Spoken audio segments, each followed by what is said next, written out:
So the way that boundaries work is that they need to be strong enough, not super rigid, because then we have like a brick wall around our village and we're cut off from other people and we're not able to connect, and not too flimsy so that we let other people just come into our village or we just go into theirs without being able to really make that choice. So it's really about boundaries being a choice, being something that we consciously choose.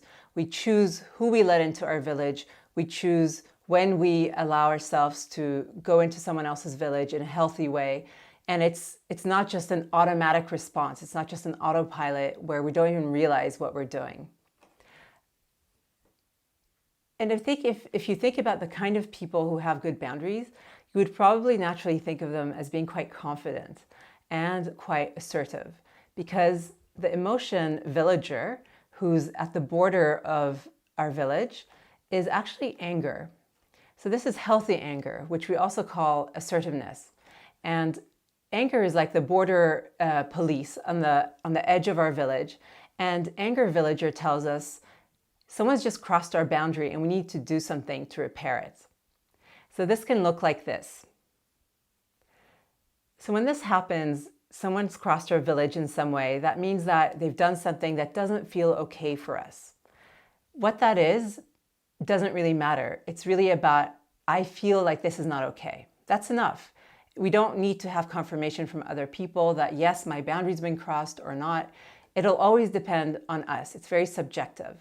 And the important thing is to recognize when this happens, because if we just allow people to keep invading our village, eventually we end up feeling like almost like a blob. We're no longer this whole circle, and instead we feel like we don't have integrity, we're not whole anymore, and we end up being quite resentful and angry.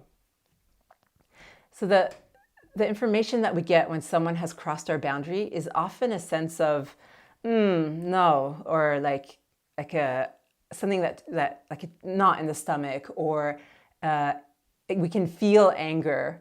But sometimes if anger was very suppressed growing up, it can feel more like anxiety, or it can feel like this doesn't feel okay, doesn't feel right. And so being able to already recognize that signal and recognize that, okay, I can do something now, or I should do something, or I want to do something to repair that boundary. This is as if our boundary police takes out his little hammer and repairs the boundary. And this can look like telling the other person that, what you said was not okay, or, I don't appreciate when you talk to me like that, or anything else. It can be sending an email. It can be, sometimes it's walking away. Sometimes we choose not to do anything, but at least it's a conscious choice. And that can also feel like, okay, I'm repairing my own boundary because I recognize that that was not okay, and I'm choosing to not act right now because that doesn't feel right to me. So it doesn't always mean having to stand up for ourselves or be super assertive, but there is a sense of knowing what's okay for us in that moment and what we want to do. And if we do what the other person does to us, which is what a lot of us tend to do, which is get angry in return, that's almost like we're invading their village. So our anger villager is going off and invading the other village instead of repairing our own boundary. And that can look like being aggressive, lashing out, being mean, being rude. And that's often not a way that we feel has repaired our boundary. So it's not an excuse to act that way. It's more a signal that I need to do something to repair my boundary. So if we don't repair our boundary, we end up with all these different forms of anger that I call leftover anger. And leftover anger is not the anger that we feel in the moment when something has happened that makes us realize that our village has been crossed. It's the forms that happen afterwards when our boundary has been crossed, we haven't repaired it. We go into emotions like resentment, bitterness, cynicism, regret, sarcasm, being passive aggressive.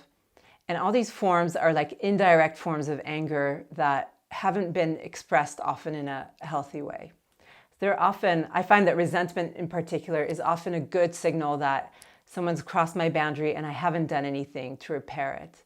So it can be a good way to know that, okay, that's information that I can use for next time.